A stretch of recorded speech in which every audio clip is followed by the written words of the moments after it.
राष्ट्रवादी अजित पवार गटाचे प्रदेशाध्यक्ष सुनील तटकरे बोलतात, थेट जाऊया. त्या संदर्भातली जी प्रक्रिया आहे पक्षाच्या घटनेनुसार ती त्या ठिकाणी पार पडली जाईल. ही बैठक दिल्लीत होणार आहे की मुंबईत होणार? राष्ट्रीय कार्यकारिणीची जी बैठक राष्ट्रीय अध्यक्षासाठी बोलवणार आहात? मी आता सांगितलं की ती बैठक 26 तारखेला मुंबईत होणार आहे असं मी स्पष्ट सांगितलं. आताच पडलं विलिनीकरणाबाबत काही चर्चा तो विषयाच्या बैठकीचा तो विषयाचा अजेंडा त्या ठिकाणी नव्हता. पक्ष संघटना दादाने केलेलं काम, महाराष्ट्राच्या संबंध समाजकारणामध्ये त्यांनी दिलेलं योगदान तेच अव्याहतपणाने पुढे ठेवण्याचं काम आपण सर्वांनी मिळून करावं, एवढी चर्चा आजच्या बैठकीमध्ये त्या ठिकाणी झाली.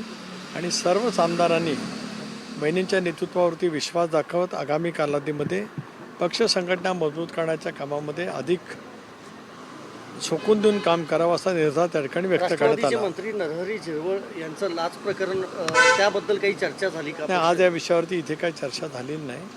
ते व्यक्तिगतरित्या महिन्यांची भेट घेऊन त्याच्याबाबतली माहिती त्या ठिकाणी देतील.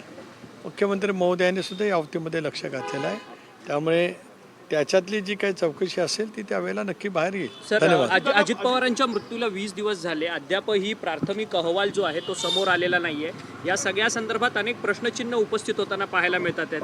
आजच दिल्लीमध्ये काही माध्यमांकडनं बातम्या आल्या की अजित पवारांच्या विमानातला ब्लॅक बॉक्स जो आहे तो जळालेला आहे, त्यामुळे त्यातला डेटा रिकव्हरी जो आहे तो होऊ शकत नाहीये आपल्या देशात, तर दुसऱ्या परदेशात तो ब्लॅक बॉक्स डेटा रिकव्हर करण्यासाठी पाठवण्यात येणार अशी माहिती जी आहे केंद्रीय हवाई उड्डाण मंत्र्यांनी दिली आहे. या संदर्भामध्ये सुद्धा सुरुवातीच्या दिवशी पहिल्याच दिवशी केंद्रीय मंत्री राम नायडू सुद्धा तिथे आले होते, मुरलीधर मोहोळ होते. त्यांनी त्या दिवशी चौकशीचे आदेश दिलेले आहेत. भारत सरकारने या बाबतीमध्ये एक स्वायत्त संस्था निर्माण केलेली आहे, त्यामार्फत चौकशी सुरू करण्याचं त्यांनी त्यावेळेला घोषित केलं.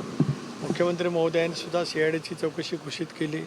राष्ट्रवादी काँग्रेस पक्षाने सुद्धा पहिल्या दिवसापासून हीच मागणी केलेली आहे की ज्या तपास यंत्रणा अशापैकी विमान अपघात होतात त्यावेळेला चौकशी करत असतात, त्या देशांतील असतील किंवा बाह्य देशांतील असतील, त्या सर्व तपास यंत्रणांची मार्फत ती चौकशी त्या ठिकाणी व्हावी.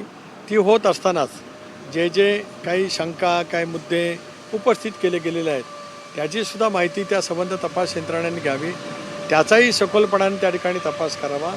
आता आपण जे सांगतात ही माहिती म्हणजे जी ब्लॅक बॉक्सच्या बाबतीमध्ये या साऱ्या काही बाबतीमध्ये तपासामध्ये त्या ठिकाणी किंवा अहवाल ज्यावेळेला येईल त्यावेळेला यायलाच पाहिजेत. ही केवळ महाराष्ट्रातल्या जनतेच्यासाठी नव्हे तर देशातल्या जनतेसाठी सुद्धा ही माहिती त्या ठिकाणी येणं अत्यंत आवश्यक आहे. राष्ट्रवादी काँग्रेस पक्षाने ही ठरवलेलं आहे की या संदर्भामध्ये सुद्धा अधिक काय आपल्याला काय कारवाई करता येईल त्या दृष्टिकोनातून सुद्धा रोहित पवार याच पद्धतीत रोहित पवार देखील खाजगी गुप्तहेर संस्थांकडनं या सगळ्या संदर्भाची चौकशी करणार असल्याची माहिती समोर येते. रोहित पवार पत्रकार परिषद घेत आहेत बुधवारी. त्यांना पत्रकार परिषद घेण्याचा त्यांना पत्रकार परिषद घेण्याचा अधिकार आहे. त्यांना खाजगी संस्थांच्या मार्फत काय करायचं असेल तो त्यांना अधिकार आहे. राज्य सरकार, केंद्र सरकार अशा ज्या वेळेला घटना घडत असतं त्यावेळेला एक स्वायत्त तपास यंत्रणा सगळ्याच बाबतीमध्ये असते. त्या तपास यंत्रणेच्या मार्फत किंवा बाह्य देशांतील तपास यंत्रणेच्या मार्फत हा तपास व्हावा अशी राष्ट्रवादी काँग्रेस पक्षाची भूमिका आहे. आणि ती भूमिका आम्ही शेवटपर्यंत त्या ठिकाणी ठेवणार आहोत.